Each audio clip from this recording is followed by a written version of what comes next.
You are now tuned in to the Middle Initial Podcast, bitch. Now everybody pod nowadays, but it pays when you listen to Drew, Kevin, K.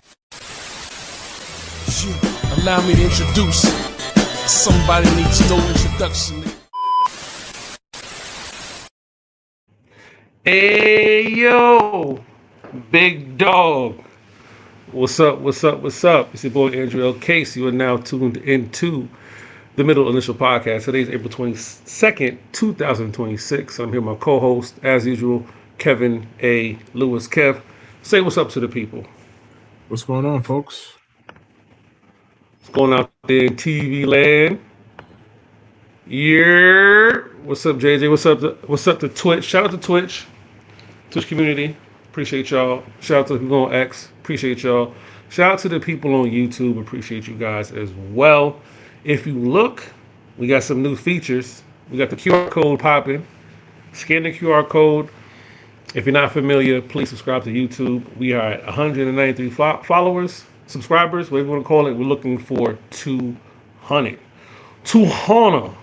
So we're trying to get. So if you're listening right now, you tuned in, scan your QR code right there, Initial Podcast, subscribe to our YouTube channel. Also, if you're feeling friendly, if you're feeling generous, at the bottom, join the Patreon, donate to us via Venmo at MIPod69, send us the monies.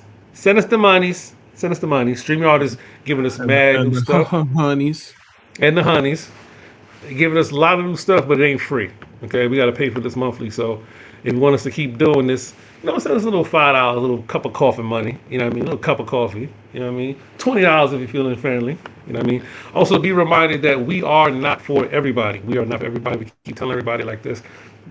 You may not like us, but we don't like y'all. We're not for everybody. What they say? You can please half the people some of the time. Or whatever, however that go, Kev. I forget what that was. But it's complicated. It's convoluted and complicated. Yeah. How you doing, my brother? And you don't like anything because you're a grump. So there's that. But Grumplestiltskin. Yeah, you don't like anything. You're a grump. I'm all right, man. I'm just ready for this NFL draft to get here and get going. Yes, sir. If you guys have nothing to do and you want to hang out with me and Kev, we will be at Gin Mill if you're in New York City. Meets at Gin Mill tomorrow night. We can watch the draft. We can watch Knicks game 2. I think JJ's going to be there. So pop out, have some drinks. Wait. We're watching a Knicks rerun. You said a rerun. You said game 2. Sorry, game 3. Sorry, that'd be weird to go to Gin Mill to watch a repeat. Sorry, it's game 3. We're going to talk about game 2 today. Yeah, but it's game 3. I stand corrected. But yeah, if you guys have nothing to do tomorrow night, the draft starts I believe it starts at 8, but the game will be on from 7:30. Hopefully they kind of like split the screens up. Or we'll tell them, hey, basketball on this screen, draft on this screen. They're good about that. But they'll split it up. Because you got Yankee Sox, you got the Mets, I guess, whatever. You got the draft, and you got the Knicks Hawks. So it's going to be an interesting split. I assume the draft and the Knicks Hawks will take up the 2 front TVs. That'd make the most sense, and then you'll figure out the baseball when you get there. So I love the fact that Kev said you got the Mets. I guess. Respectfully, like respectfully, I just don't think anybody's gonna be there to watch the Mets. Like respectfully, definitely not me. It's not Mets fans, but I don't think anybody really wants to go out in public and have the Mets forced upon them. No, at this juncture. No, I'll be there with my Knicks hat on and my RJ Barrett Knicks hoodie. I know he's on the Raptors now, but I refuse to buy. Please don't do that. What? Please don't bring the bad vibes. What bad vibes? Listen, RJ Barrett hoodie. Don't do that. You wasn't a fan of RJ Barrett when he was here? I will act like I don't know you. That's not. I will be wearing my RJ Barrett hoodie because I purchased it. That's why. I'm not buying nothing new. Why? That's why. It's Knicks on the front, Barrett on the back. I don't. Why do we need the bad vibes? I don't understand. Barrett's a good player. He wasn't. I mean, sure. He's a good player. He wasn't. He's a good player. He's a solid. Okay. 20 point per game Two guard. He's solid. I He's mean, you solid. don't have to lie. He's not here no more. Thank you for helping us get OG. Thank you for You helping don't us have get to OG. lie. He's not here no more, brother. Anyway, God bless. NFL. Last week it felt like forever, but the NFL draft is finally upon us. The longest off season ever, the longest debates, too many mock drafts, too many conversations. But the NFL draft is finally upon us tomorrow night. And like I said, we hope that you guys could pop out and join us and have some drinks. I think it's $1 wings tomorrow, right, Kev, at 8 o'clock. Yes, that's $1 what wings. I'm on the website and in the bar. So if for some reason you come and they try to give you bullshit, don't look at me. Don't look at me either. I'm just going by what I read, man. I could read, so that's what I read. What you gonna bring? JJ said he's gonna bring masking tape and change it to McCullough. Good. Yeah. Let's just hold him down and put the tape on it and then write McCullough over it. Yeah, let's do that. Listen, whatever makes you happy, whatever makes you guys happy. Bad vibes. I don't understand why he wants to bring the What's bad it? vibes. It's crazy. It's Knicks on the front. That's all we care about. The name on the back. Like you a Yankee fan, the name on the back don't matter. It's whatever's on the front, man. I mean that can't be the play here because I don't buy shit with the name on the back. That's the point. Sorry, I got it because you and I were both RJ Barrett fans, turncoat. So I my bad. was not a fan of RJ Barrett, the basketball player. I'm a fan of RJ Barrett, the Jamaican. Let's make it very clear here. Let's make it very, very clear here. I was not a fan of RJ Barrett, the basketball player. There's a difference. So wait a minute. Is he still Jamaican? He's still Jamaican. Last time I checked. Yes. Did your fandom change that part of it? No, I'm still a fan of RJ Barrett, the Jamaican. I like All RJ. right, so hey, I just don't think he's a good basketball player. Support me. No, I'm not. Support me. No, I'm not.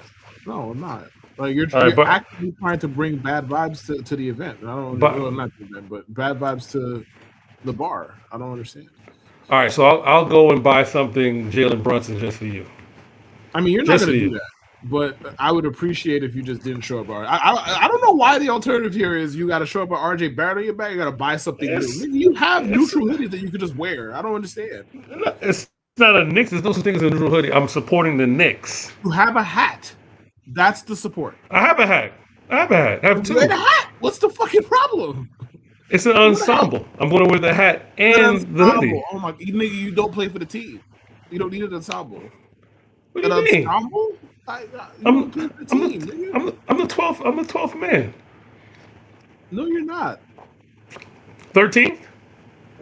You are a fan, brother. You are 41 years old. So Street clothes. You are 41 years old, brother. You are not playing on.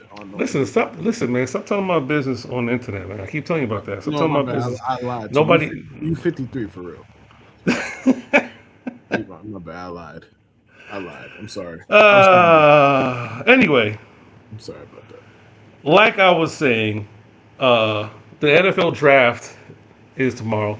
JD says I'm the 18th man. I'll take it. 18th man don't suit up. I'll take it.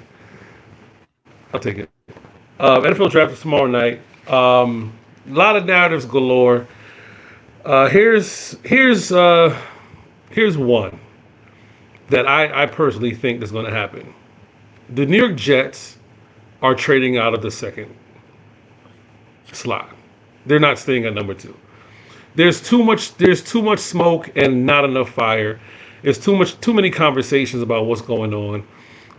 Is it Reese? Is it Bailey? Is it Zach Brannigan from Futurama? I don't give a fuck. I don't even know. But with all the smoke, bro, I think the Jets are going to take all of the 10 minutes that the Raiders have on the clock and make a whole bunch of calls, and they're going to take all of their 10 minutes before they actually decide to pick. And I don't think the pick's going to be Arvell Reese. I think Arvell Reese is going to be a nice player, maybe in Kansas City, maybe goes to Arizona, but I don't think the Jets are staying at 2 and taking Arvell Reese. What are your thoughts on that?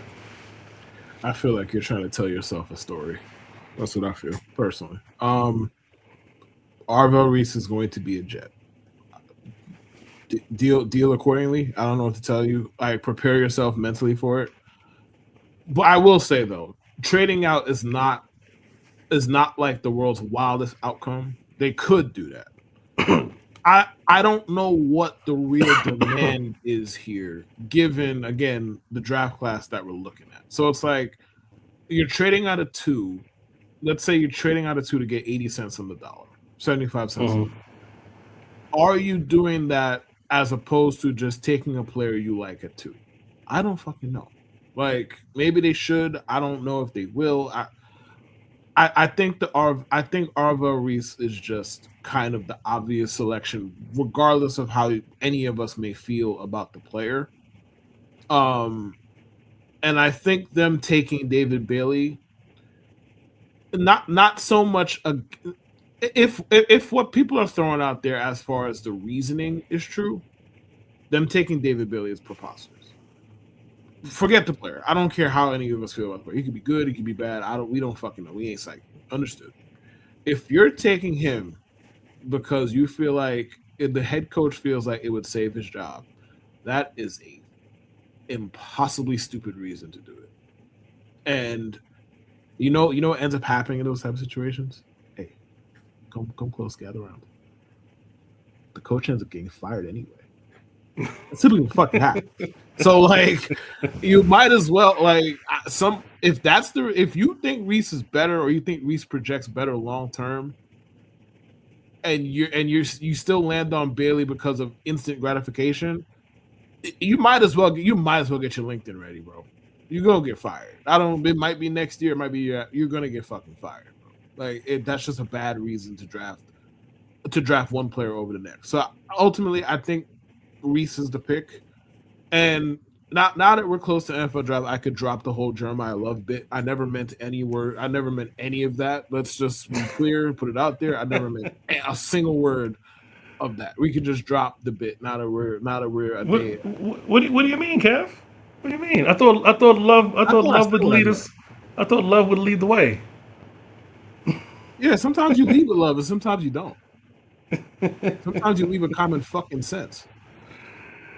Oh man. Sometimes you sometimes you don't. But no. Yeah, I could drop the bit. I think the Jets should take Arvel Reese. Jokes aside.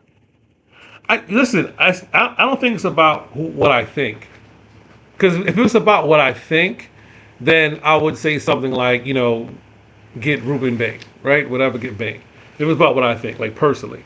I don't have a problem with Arvel Reese. The conversation surrounding the Jets and this pick has Ruben Bain's name was never really in the discussion. Let's just clear that path. It's never really in discussion. It was always going to be either Reese or Bailey, apparently. I know in the combine there's a lot of Sonny Styles talk and everything, and his brothers, the Styles brothers and stuff like that. But Styles is never going to be in play either. So it looks like it was always between Bailey and Reese.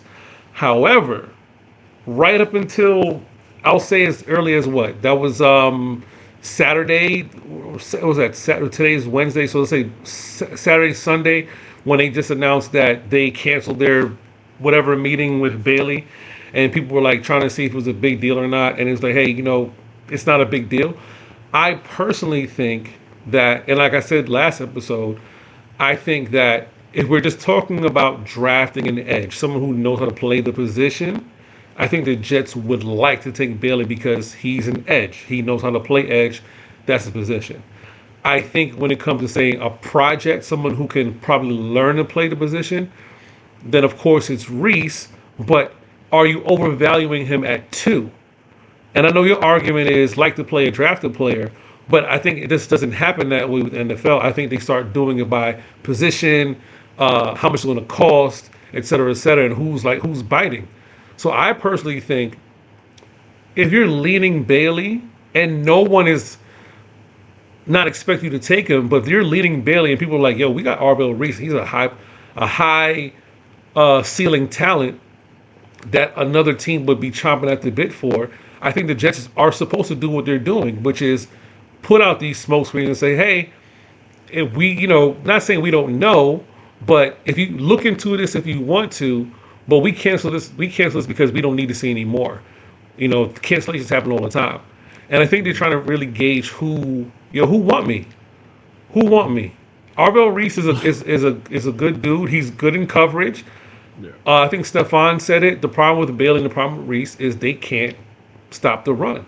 They can't set that edge for the run. So you're going to lose out on something by picking guys who aren't setting the edge on the run, especially if you're switching to a 3-4 hybrid or 4-3. Okay. So but that's just how I look the at thing. it. Sorry to cut you off, but here's the thing though. Like, and to circle back to the point where if you like a player, take a player. I feel that way mainly about quarterback, honestly. Like the other stuff, obviously there's different context. If you love a quarterback, you should take the quarterback. Like if you're wrong, Right. you're gonna get fired anyway. So like whatever. But about Reese, and to tie in the whole the edge setter problem. The thing is that, and I think what kind of gets lost here in general when talking about these guys, because neither one of them is like a dominant, Myles Garrett type of prospect. I mean, Myles Garrett is lofty praise, but you know what I mean. Like they're not an elite type of like number one overall pick type of prospect. It's kind of just the draft class is what it is at the top, and then you kind of have to talk yourself into somebody. You got to draft somebody, right? Like if you're gonna stay up, you got to draft somebody. But every single edge player or every single edge prospect needs development. Right. All of them. Like this is not exclusive to Reese, Bailey, whoever. None of these guys come in finished products. And guess what? If they come in finished products, they're not going to be good. Like if you come in the NFL, you're a finished, and you are exactly what you are in college, you're not going to be good because, bro, the NFL, like you're not going to play Florida State in NFL. Like respectfully to Florida State, I don't know why they were the first one that came to mind, but you're not going to play Florida State in NFL. So like every single edge prospect needs development. So if you're comparing Reese and you're comparing Bailey, again, I don't got no I think you should take Reese personally. My issue with the Jets potentially taking Bailey ain't the player. It's the reasoning that we've heard for now like a fucking month. Like, yo, they're in CIA mode. That's a bad reason to take anybody. Period, point blank. And at number 2, you're not really supposed to be aiming for floor anyway, especially in this circumstance. Like you're not if you want to take a quarterback with a higher floor at 2, I at least understand that. I wouldn't do that either, but I understand like you just want a guy that you think is going to comfortably be at least mid-tier quarterback for a decade. That's extremely valuable. So I'm not knocking you for that. But we're talking about 2 edge rushers. We're talking about one whose ceiling isn't particularly high if you believe the masses. And you have a guy who is scratching the surface and played well there in the limited time that he got there, despite really having no coaching there. So I'm going to just take the guy who I think who has the way considerably higher ceiling, at least in my estimation, based on what I read and what I've seen from both of them. I'm just going to take him and move on. Again, there's no wrong pick here. Again, this is a draft where once you get past 1, you could argue sensibly in the Jets case for a few different people. Like obviously Ruben Bain, it feels like that ship has sailed. They're not doing that. Okay. So it's basically Reese and Bailey. That's what it feels like, unless the Jets throw us a change up come tomorrow night. But I would just take Reese and move on. That's how I would approach it. Yeah, I mean I hear you. I just don't necessarily agree. I don't believe in taking a project that high. I just don't think it when it comes to this season and what the Jets have to do, if Reese isn't the guy, everything else has to work properly. But you're not taking him for 2027 or 2026, whatever. You're not taking him for that. That's not why you're taking him. At least let me walk that back. That's not why you should be taking him. Like if you pick number 2 in the draft, that means that you suck. For the most part, like obviously injuries happen. You ain't you're not taking Alvaro Reese because or anybody at 2 because they improve your chances of winning in 2026. That's not where you're taking them. Or at least that's not where you should be taking them. Right, but what I'm saying is, if you're picking that high, you are picking immediate impact. He's not a quarterback. If you're taking a quarterback and say, "Hey, I'm not taking a quarterback for now because we know the quarterback's a future position," but we have a hole at edge. We're taking someone to play now. Reese isn't. If you're taking a project in Reese, hey, if you can't get to the quarterback and you can do everything else well, that's fine. Getting tackles, playing in cover, that's fine. But don't tell me you're taking someone who can't get to the quarterback at edge, you can do everything else, and that's what you drafted him for. So that's what I'm saying. If the argument is we're taking Bailey because he is an edge, He had 15 sacks this past season. He plays edge. He knows to play edge. This is what we need him for. We don't need him to be in coverage or whatever, or slide, whatever. We need him to go for the quarterback. I think he would be the pick, the most practical pick, the most safe pick for what you want him to do. I just feel like if you're taking Reese and you know he's a project, why are we taking him second overall? That's all. You know what I mean? Like, I agree with what you're saying. My only pushback would be, why take a project at number 2 when you know exactly the needs you need to fill? Which is why I say, hey, if you are taking Bailey, and this is the reason behind my theory, and I think it's going to happen. If the pick is Bailey, the Jets are trading out of 2, which I have no problem with, because we will get more back again, and more for the future again, securing future assets, possibly walking away with 4 first-round picks and something in 2028 or however it plays out. But I think the Jets will be answering calls up until the moment they decide to pick. And if the pick is Reese, Godspeed. I hope it works out.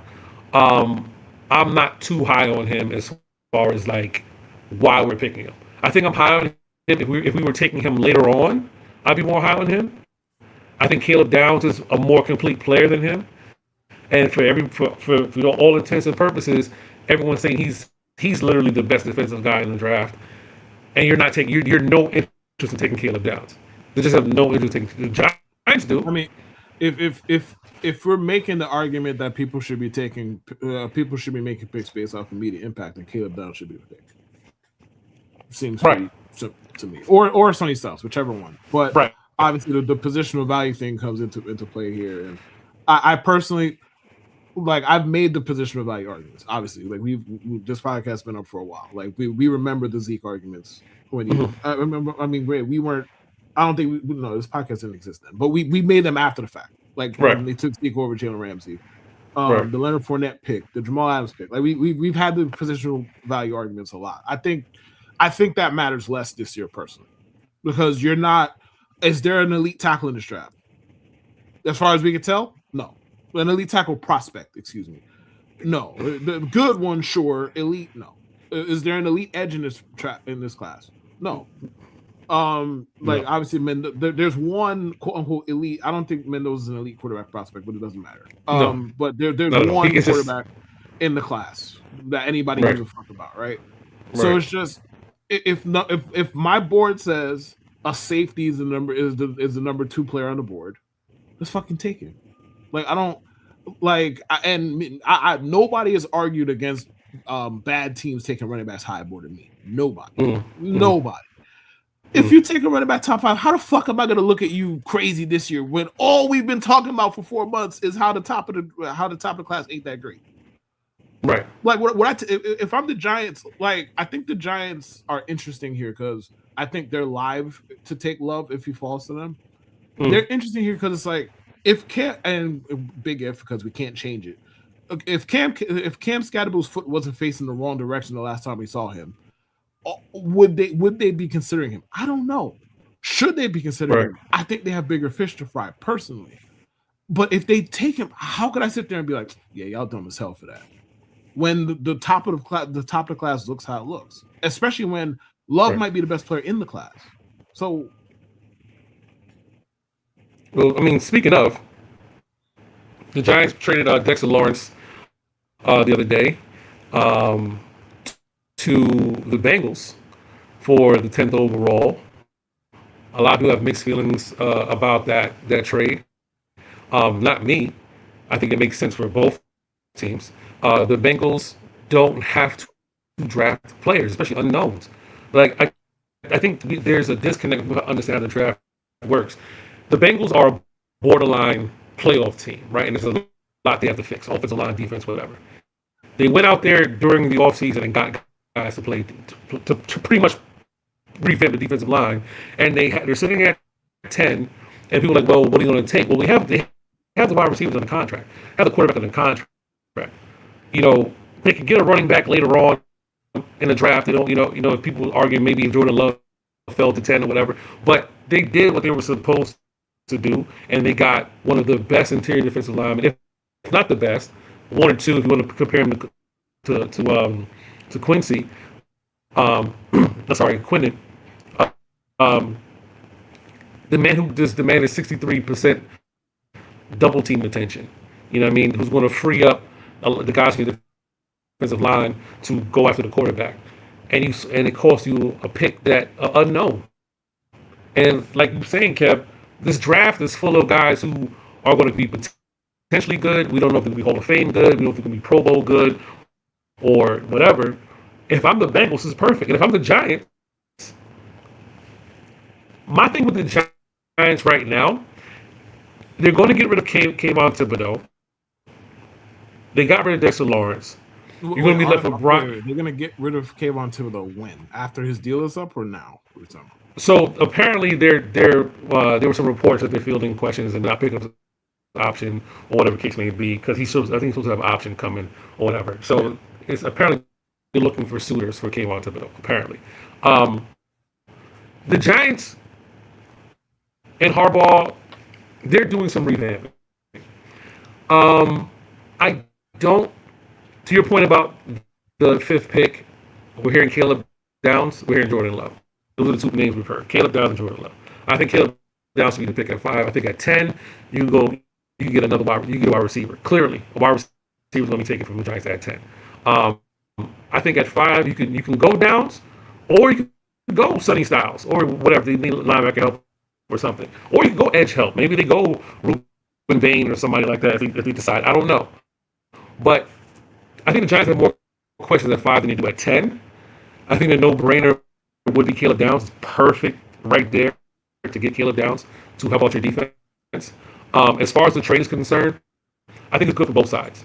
I don't know what the Giants necessarily doing with their defensive line, but for anything else, I think it's good for both sides. But they getting rid of Kayvon Thibodeau, they're going to make them really thin at the defensive line. And I don't know what the plan is. I wasn't paying attention all season. I got to go back and check. But I don't know what the plan is for Harbaugh and company with what they're doing on defense, especially seeing as Harbaugh hangs his hat on defense in the run. So I'm interested to see what the plan is going forward. But if you're taking Love because he's the best player offensively at 5, and then you're taking a wide receiver at 10, I like it. It's not bad. You're giving your quarterback more to work with. Right. I just don't know what the defense is going to look like. I can clue you in. Bad. There you go. It's gonna be bad. It's gonna be bad. Like, I mean, it might be bad even if they take somebody high. Like they have holes to, they have significant holes to fill. Like, and they just created another hole for themselves to fill. So like, but like that's the thing that makes the whole Jeremiah Love thing at 5 tricky. Like, I think the Giants are going to take a wide receiver with one of those picks. But can they sell themselves and the public on taking no defenders in the first round? I don't know, bro. Like, now could it end up just being Jeremiah Love and a defender? Yes. Could it end up being a wide receiver and a defender? Sure. Like a lot of things, when you have 5 and 10 and you have that many holes to fill, a lot of things are on the table.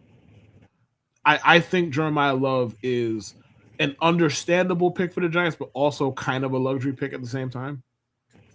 So I'm not going to criticize them if they choose to take Jeremiah Love at 5. But would Sonny Styles be better off there? Probably. Would Caleb Downs be better off there? Probably. And then you take a wide receiver after that, sure. They need all the defensive help they can get. But if you're telling me, hey man, I'm gonna go and I'm gonna take Jeremiah Love and I'm gonna take who's the kid from USC? Tyson. Yeah, you take Love and you take Tyson. You double down on offense. It becomes tricky, but what you're gonna do on defense? But I'd understand. Like, there's no wrong answer here outside of just going off the board and doing something really stupid. There's no wrong answer here. I mean, you can be like the Bengals and just decide to say, hey, you know what? We're just going to be like a firepower offense and figure out defense a little bit later. You know, I think in football, and this is my preference, you only need 2 stops? Two stops. Oh, Jordan Tyson. Yeah, you're right. Jordan Tyson, ASU, and Mekhi Lemons, USC. Yeah, Similar colors. Similar I'm colors. always gonna confuse them, bro. Similar I'm always gonna confuse colors. them. But yeah, my bad, bro. Yeah.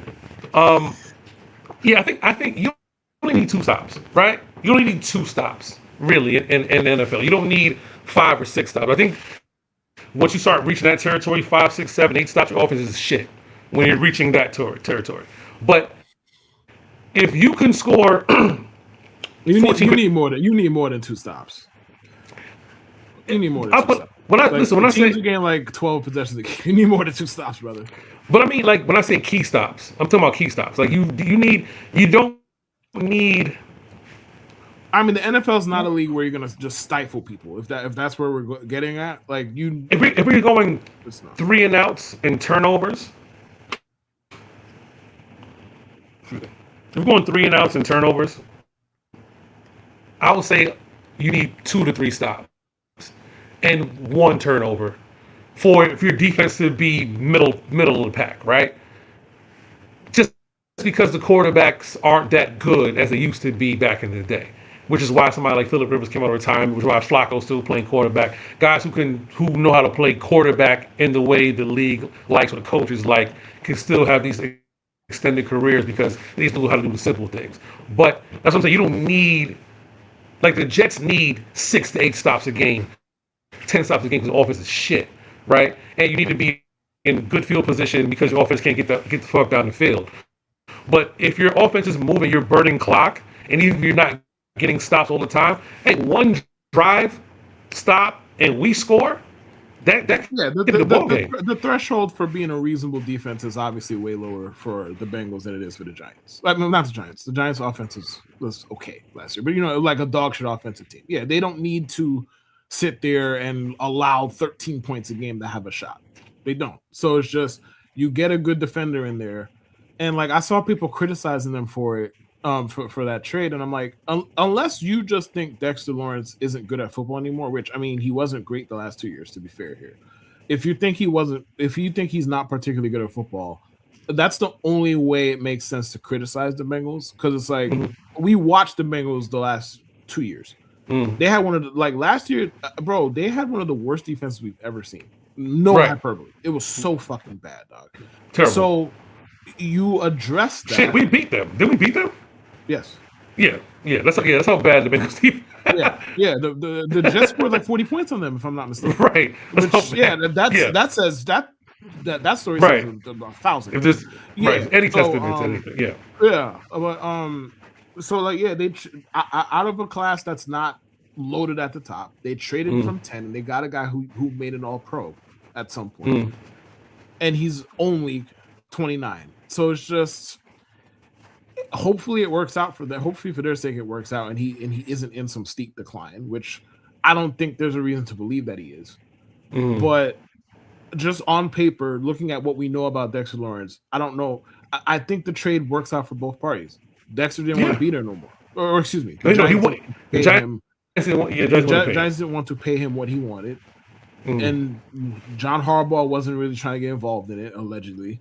And then they were just like, all right, man, they get me somewhere else that will get paid. And that somehow is the Bengals. That's never been the case. Like, nobody has ever gone to the Bengals because they wanted to get paid.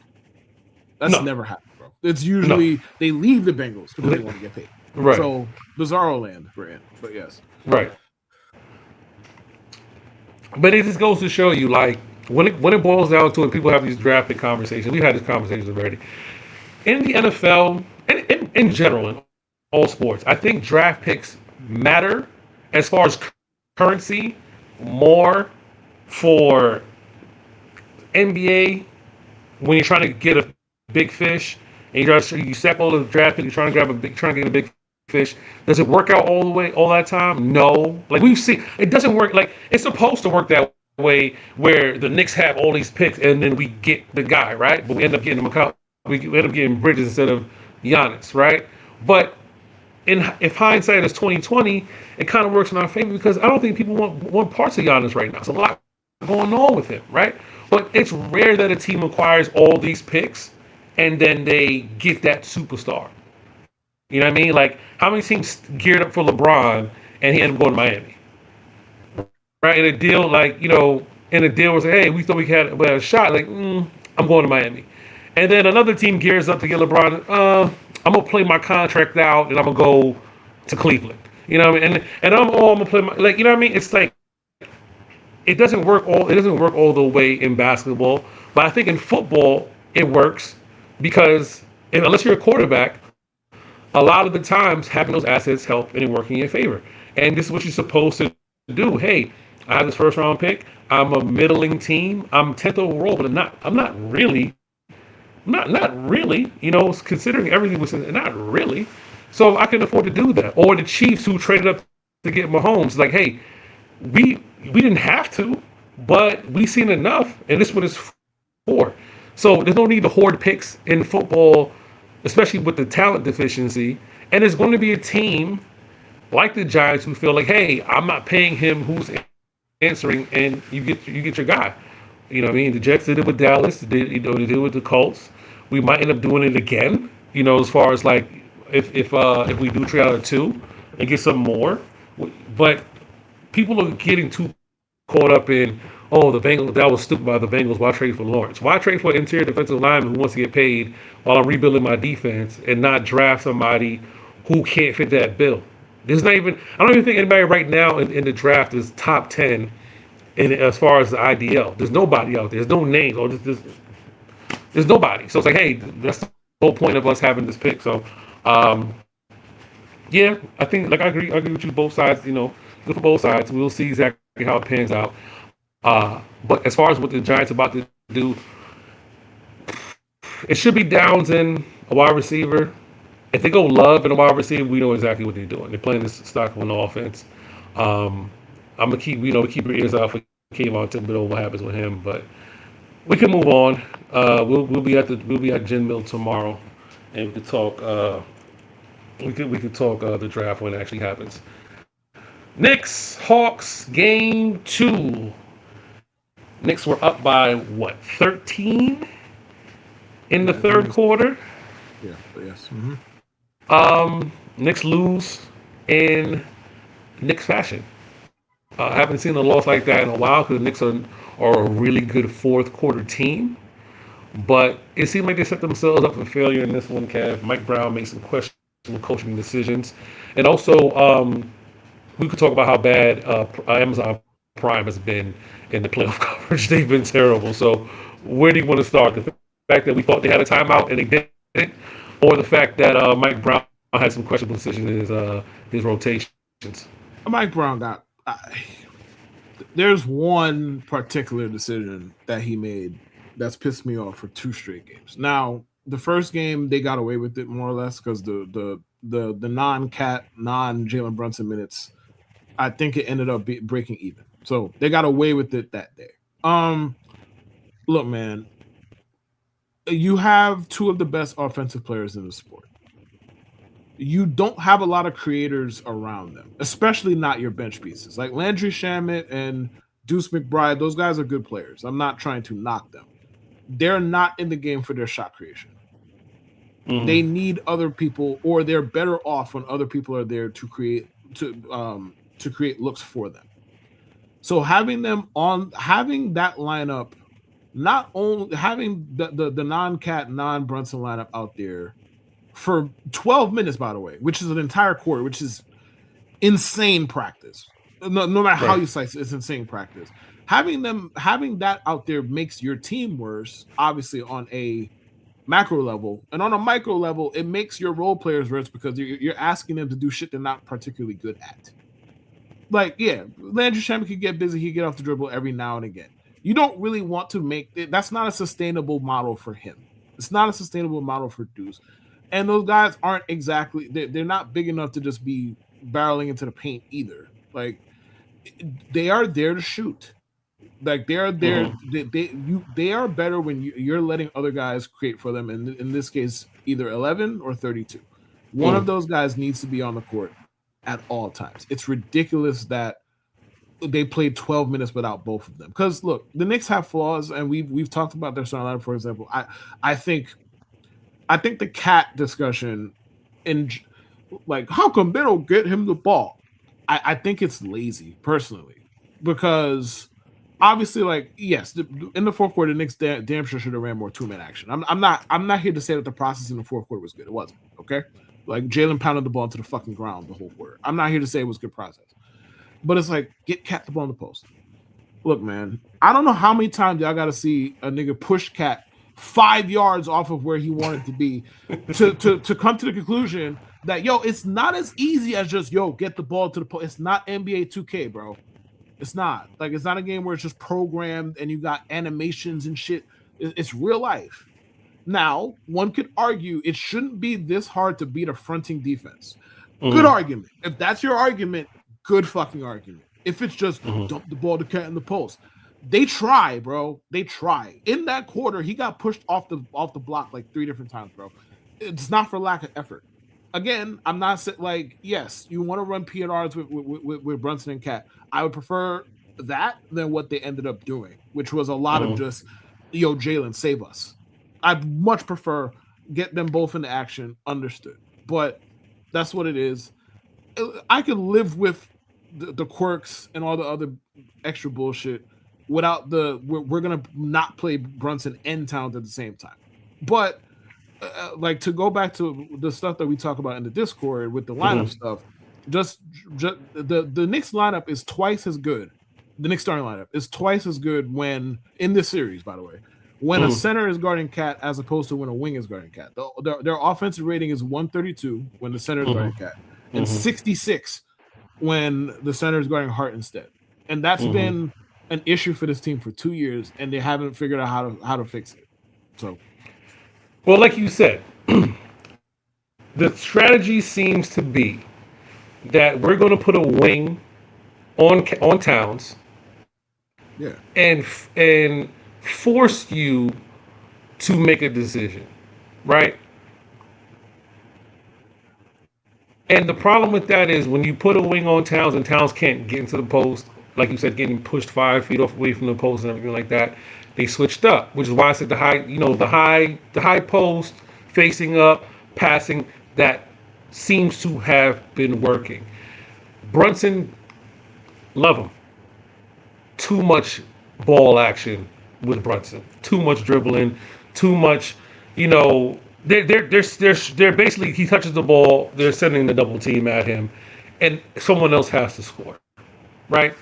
I want to see Josh Hart handle the ball a bit more as like a point guard where Brunson plays off guard, runs around, goes through screens. If you're going to do that, if you're going to force the action and make a centered guard Towns, because Towns being at his height, pulling him further from the basket and have him face up, you can't have a wing guy on him face up because he can shoot over them, and he's proven. I wish he would stop the hooking with the arm, but at least steamroll to the basket. He's going to get to the basket. You're gonna get your rich on that one, brother. You've been doing that for 10 years, man. You're gonna get your rich on that one. I truly think that's why he gets a shitty whistle. Yeah, because like you could call a foul on time. You could, if they really wanted to make an example out of him and just say, all right, we're gonna call all your offensive fouls, bro. He would never play. He'd be out of every game by halftime, bro. Like he drives the basket, he's hooking somebody. That's how it goes. So they're just like, all right, we're just not gonna call shit. Like, they call the offensive fouls eventually because they have to.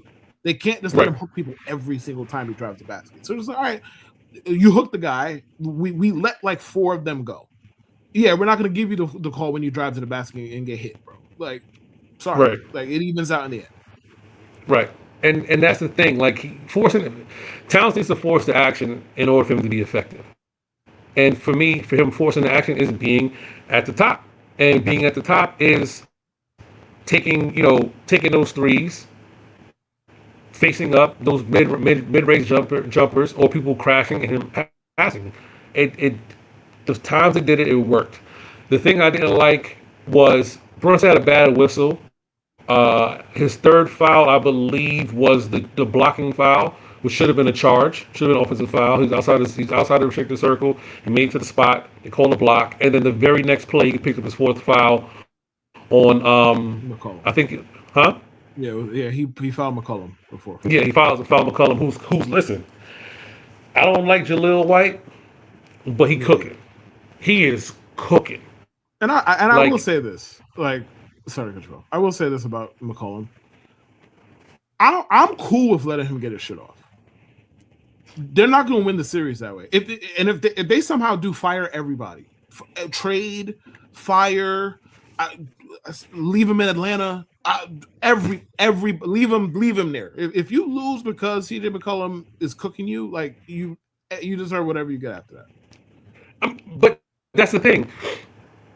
All right, watching the 520 pod and listening to Jeff Teague and everything, I think people forget that at one point in time that CJ McCollum was a part of a top 3 backcourt with him and John Wall. CJ McCollum could fucking him ball. And Damian Lillard? Damian Lillard, sorry. He did. Didn't he get no, that wasn't him, that was Beal, sorry. Him and Damian Lillard. I think people forget that he was a part of a top duo. McCollum could ball. And he can. Somewhere along the line, vomits on himself every playoffs, but not this one somehow. But well, somewhere along the line, what ended up happening is he becomes president of the CBA or vice president, and people start to hate him, and his game kind of declined. And ever since he was done with that position, it seems like he found himself in Atlanta. You know what I mean? Because there was a point in time like, man, hey, CJ is trash. But there was a couple of games in like, they like CJ turning back the clock. I'm like, yo, CJ can ball. And right now, what we're seeing is Jalen Brunson on skates. I don't like it. You know what I mean? This is the thing when we talk about matchups and styles making fights. The Knicks have a problem when the opposing point guard can fucking play. And you're Jalen Brunson, love him. He's not a great defender. We've seen what Halliburton did to him. This is why I wanted the Knicks to get Drew Holiday. But Drew Holiday decided. Halliburton wasn't doing that to Jalen Brunson. He was doing that to everybody. Like they didn't really have Jalen Brunson guarding him. But I get the general. What I'm saying. Though. Yes. This is what happens when you got a guard that JB has to play against or face up and defend, and then you have matchup issues because they were forcing the issue. It's another thing. Atlanta's strategy was screen. We're gonna get hard on McCollum, but we're sending the screen to get you on an island with Brunson. That's the matchup issue. Or Brunson getting the ball, as soon as he touches it, they're crashing down 2 defenders. So the Knicks have to figure out how you're going to guard McCollum without Brunson getting in the way. And they have to figure out how the offense is going to work, because Brunson took 26 shots. He did. And Brunson usually self-corrects, so I expect him to be better in Game 3. Not even from a make or miss perspective, because quite frankly, since the first quarter of Game 1, he's been really bad. Like, just on a make or miss perspective, he's been really bad. But he doesn't typically put together 2 go-to-hell ball kind of specials, because let's face it, the fourth quarter was kind of a go-to-hell ball kind of special. So he doesn't usually put two together like that. But with McCollum, like, I don't know if they should just leave Brunson on him. I don't know what. I also don't think they should overreact to that, because the Hawks' offense has been bad in this series. Like, we're having an entirely different discussion if the Knicks just don't fucking shit on themselves and vomit all over the court in the fourth quarter. The Hawks' offense has been bad. Like, and that's with CJ McCollum getting off, because nobody else is doing shit. If you keep doing that, like, you're going to have to drop 40, 45 a game for them to have a shot. And listen, again, if for some reason he does that and you lose, they can fire everybody. The coach, Rick Brunson, the equipment manager, fire everybody. Leave them on Atlanta too while you at it. Don't even come back. Yeah, it's something that they have to figure out. It's not. I'm not panicking. One thing I'm not doing is panic and say, Knicks will lose the series. That game. I said on this damn show last week, I think the Knicks win in 6. Atlanta just beats the dog shot of them one game, and the Knicks trick off another one. Right, they tricked one out. They tricked one off already. They got it out. Right. There, so. And Atlanta won the game that you're supposed to win on the road. I know people are talking about it was a 13-point lead, it's a collapse, and everything like that. But Brunson gets in the foul trouble early. I don't know why you don't run the lineup as Hart, Bridges, OG, Cat, Mitch. I don't know why Mike Brown didn't figure that out. Say, hey, Brunson's going to sit on the bench for a while. Josh Hart, while not a point guard, can run the point guard position. You could steal like 5 minutes with Josh running offense and be okay. I think you could steal like 5 minutes. Yeah. Right, because you can still run Cat at the top. You have Mitch for the offensive rebounds and the tip outs and stuff like that. So wing guys. I would like to see that happen. If it's like a switch, not everybody. It was like at one point in time it was Alvarado, Clarkson, Shamit, Mitch, and I think the only starter they had with it was like Bridges or something like that, or what? And I was like, what are we running? There's no offense on the floor. And love Mitch, pick and roll. They were giving him the ball. He was 6'6". He did what he was supposed to do, but he was a -10 only because he was in that game with that bench who could not score. And Deuce kept getting stripped. Alvarado kept getting stripped. Like these guys were getting they lunch taken for like a good moment. I'm just like, yo, we lost this lead. Like I didn't. The funny thing is, I don't think my girl still knows the Knicks lost because like she went to bed with the game in hand, and I'm like, yeah, we probably gonna win this game. And I just sat there quietly and watched us lose.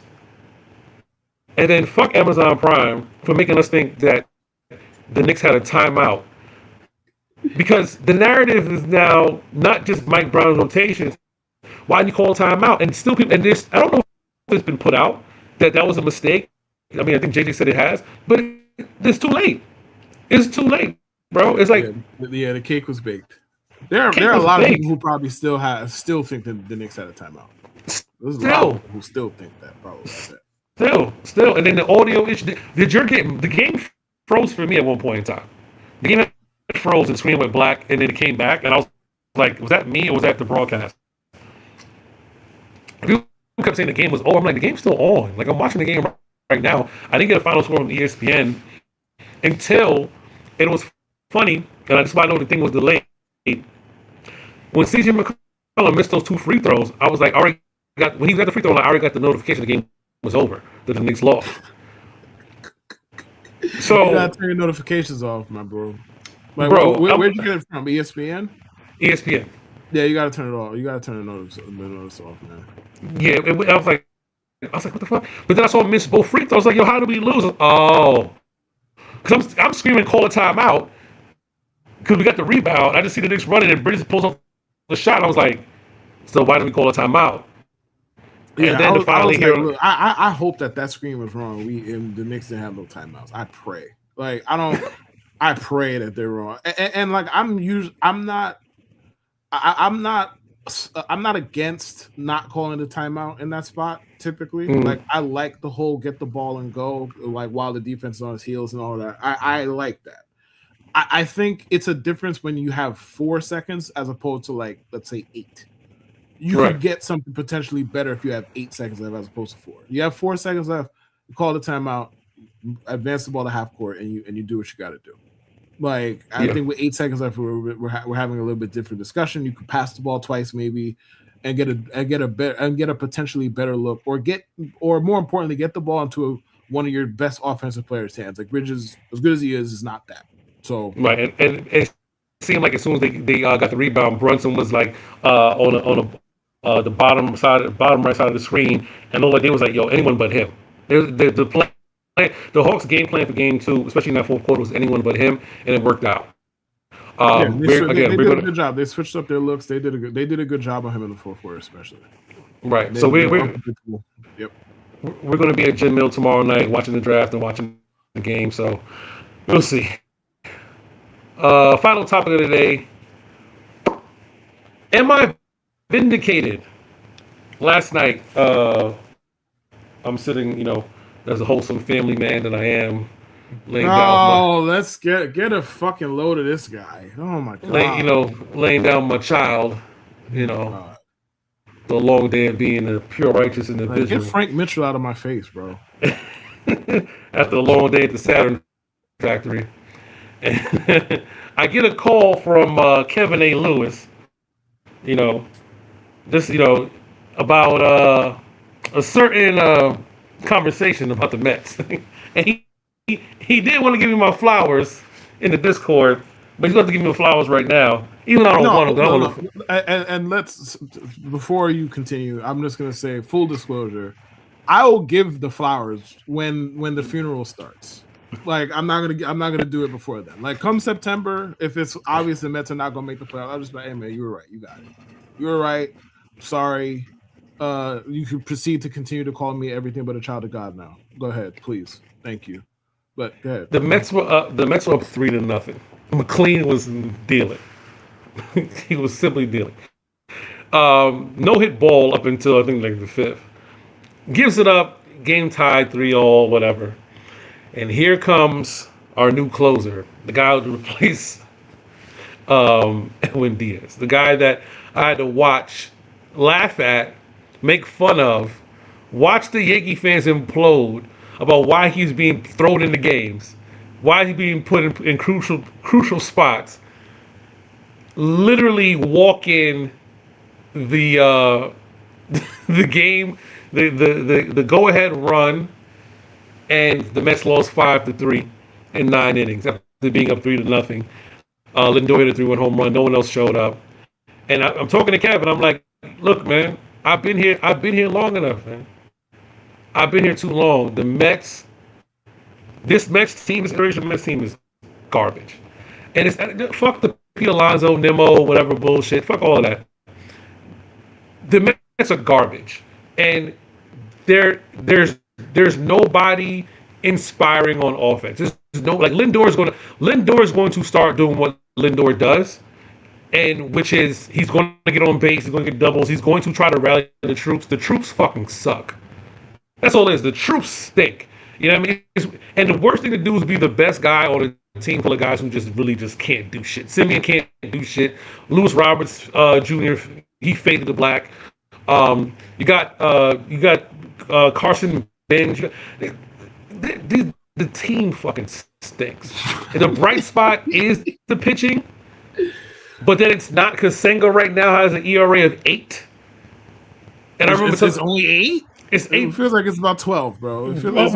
It's 12. Probably the last 2 games was 8.33. It ballooned because listen. And I told Stephon, I'm monitoring the situation. There's something about a guy who willingly says, yes, send me down to AAA. I agree. When you don't have to. It's a rare occasion that a player who has the autonomy to say no says, yes, send me down. That's how bad Senga was down the stretch of last year, even though he had a sub-2 ERA for most of the season.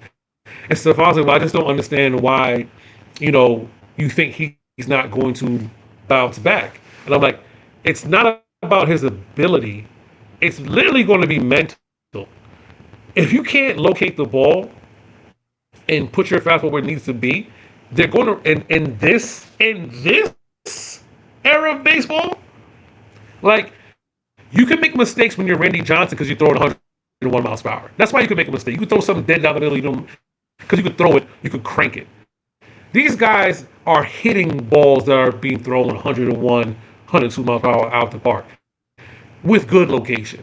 You can't throw 98 with bad location and not expect to get your chin checked. And Senga's getting his chin checked again, and I don't know how his third start's going to be. You got Jonah Tong down in the minors, who may just be a trade piece or a bullpen guy. He threw 10 strikeouts in 5 innings, but couldn't get out the 5th. Like, the Mets have a lot of work. A lot of fucking work. And being a Mets fan for as long as I've been a Mets fan, this is one of the worst seasons. And I'm going to tell you, and this is how I'm putting in perspective for you, Kev. We were talking about it last night. After 2001, so the Mets went to the World Series in 2000. And then they did some fuck it all shit. Like, we bought in Roberto Alomar and whatever. And it was just terrible. Like, Mo Vaughn, it was just terrible. It was like the end of the Piazza era, right? It's one of those. It was one of those things where it's like you have to suffer through what you thought was going to be an improvement, but then it was bad for a little bit because we got Wright and Reyes and stuff like that, and then I forgot who was the manager. It was Art Howe. Art Howe was the manager from Oakland at one point in time. Yeah. We got Willie Randolph. We made it work, and then that fell off, right? Mm-hmm. And then what happened after that was Jerry Manuel for 2 seasons. Fucking, it was Jerry Manuel, and then it was like some other bullshit. And then we had Terry Collins, who, God bless him, he was a trooper. Like, literally going through, because it was the collapse season. It was the collapse years. it was the collapse years, and then they got Collins, who pretty much just navigated the end of everything. He was just doing the whole let Johan pitch when even though he was supposed to fucking pitch because he was coming back over like arm surgery, but we got the no hitter and everything, and letting Matt Harvey pitch way too long in the World Series when he wasn't supposed to. But we got something. But those years of Terry Collins and whatever the fuck, those were the leanest fucking years of baseball I had to watch, Kev. The leanest fucking years of Mets baseball. And collapsing and winning 101 games and not winning division, and then collapsing last season. I didn't lose my shit, bro. I was upset, but I didn't lose my shit. Like I told Kev, if you wanted to see me lose my shit, flashback to 2008 when the Mets blew that, and I had to watch them losing to the Phillies, losing to the Marlins. I'm not upset about this. I feel vindicated by how bad the Mets are because David Stearns is a fucking idiot, and he's not going to do this. He was never planning on doing shit, and we'll see what happens next season. But to me, the season is done. Is it way too early? Absolutely. Can the Mets win 3 series right now? Okay, like I said, we win 3 series and go 6-3 and be right back in it at like 15-18 and then go on a winning streak and win. Of course, until you look at matchups, until you realize the Mets have only scored 75 runs, until you realize there's no power at all. And with Soto supposedly being back today, I think it was yesterday, he's back today.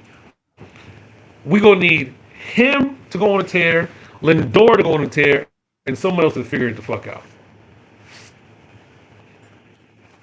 I got nothing to add, man. This is ISO. You at the top of the key. Do what you got to do. I got nothing to add because as of now, the Mets have made me look stupid. So I have nothing to add. First time. First time. Unironically, no, because they made me look stupid last year too. But like you weren't as negative about that team as this one. And I mean, obviously, like they started off really well. And obviously, what happened. But like you were just calling me everything but a child of God based on me saying that their offseason wasn't that bad. And then they came out in the regular season was like, no, we are. And they embarrassed you, huh? Yeah. And they embarrassed you. They look very dumb. It's like maybe I should just stop saying positive things about the Mets. Because they're just like it's one of those like maybe they're just not meant to ever get it right. Maybe. I don't fucking know, dude. Like, maybe they're just not meant to ever get it right. And I hate being that kind of not a fan. I'm not a fan of the Mets, but like I don't believe in the whole like you're just not meant to get it right ever thing when it comes to professional sports team. I believe in that shit in like real life, like when it comes to regular humans. Because well, you have more control over that, and we know some people who just won't get it right. We know, right? We know can't get right. We know a lot of can't get right. We know these people, but like with sports, I don't tend to believe in it in that way. So it's like, but it's like they put together a roster to me that made sense, and they've come out like they started off 7-4. They started off fine. 7-4. They started off fine, and bro, they have not won. These niggas haven't won a game in 2 weeks. 2 weeks, bro. 2 weeks. You know how hard it is to not win a baseball game by accident in 2 weeks? Like, not even on some like, oh, we're just so good, we gotta beat. Like, no, like we watched the who was it? The Phillies played who this weekend? The Braves. The Braves won a game Saturday evening without scoring an earned run. Like, you would think you'd win something like that in 2 weeks by accident. They've lost 12 straight. Bro. 12. A 1-0 game. Like we need something, right? We just need something. A one game we get a win and it's like, okay, we got what we need, we're fine. We just need one win. And like you said, baseball, you can literally fall ass backwards in the win and a win. And you look at the roster, you don't think that they're that bad of a roster that we can't win one game, right? But relatively speaking to the. And this is the worst. This is the worst Mets losing streak in a decade, pretty much. The Mets haven't been this bad in a long time, and I've seen the Mets be bad, but this long of a streak, this duration without winning, this is bad. I've seen the '74 Mets wins and stuff like that, and we knew what it was roster wise. Like I said, the most disappointing team was probably the year after the World Series, getting Alomar and Mo Vaughn and stuff like that. Is pretty much being bad for a good, I want to say, 3 more seasons.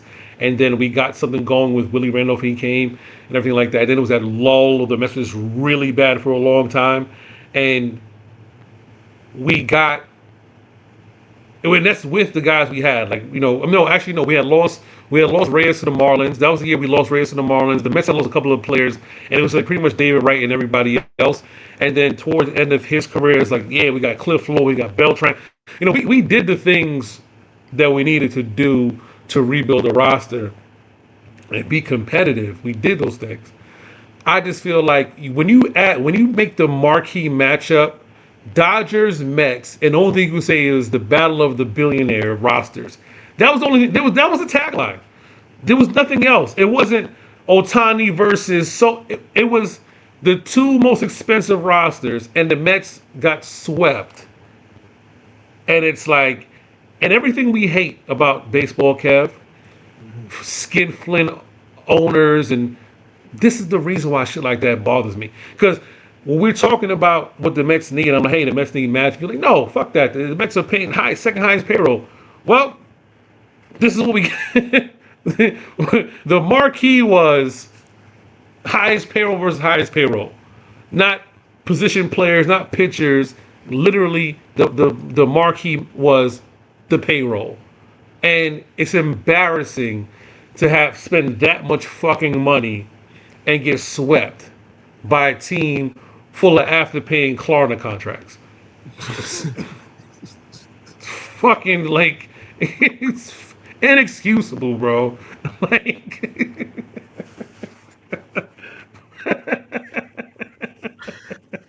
not the afterpay, man. Not the afterpay. Not the afterpay. Jesus Christ. And very true. I can't even argue that. Very true. Yeah. It's like when the Knicks were bad. It was like, yo, when the Knicks were bad, and it was like, yeah, come to the Garden because LeBron is here. Come because Kobe's here. There was nothing to sell. It was like, bro, I went to a Knicks game when Eddie Curry was the best player on offense on the team. I mean, all you had to sell was the building. That's it. The Mecca. The building. It's bro. But as soon as Kobe or Bron came, the ticket prices shot through the roof. You had to sit in the fucking nosebleeds if you wanted to watch a game. You could not watch a game. It was all about people coming in. In baseball, and because baseball is such a fickle sport, it's similar, but no one's going to go to a Mets game because Ohtani's coming. No one cares. Like, you know what I mean? Maybe the Japanese fans here or whatever, but no one's flocking. The Mets, the attendance is going to suffer because there's nothing to see. Excuse me. Oh, yeah. Listen. 2086. Listen.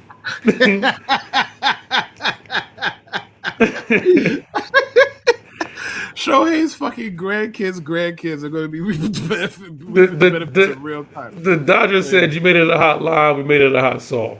That's yeah. We sampled your theory. You were using it wrong. Yeah. We sampled your theory. You were using it wrong. Yeah, my sister tags me every year, Happy Bobby Bonilla Day. I'm like, it is what it is, bro. It is. You can't. The people to the people who send me DMs about the Mets and ask, you can't hurt me. I'm numb. You can't hurt me. You can't hurt me, bro. I've lived through all my teams. All my favorite teams are bad. All my favorite teams are bad. You can't hurt me. Talk about my kids. I told my cousin that the other day. Talk about my son. If you want me to react, talk about my kids. I'll react. Don't. We say, the Mets suck. So I know that. So what you're saying is that you're Frank Mitchell? I'm Frank. I told you.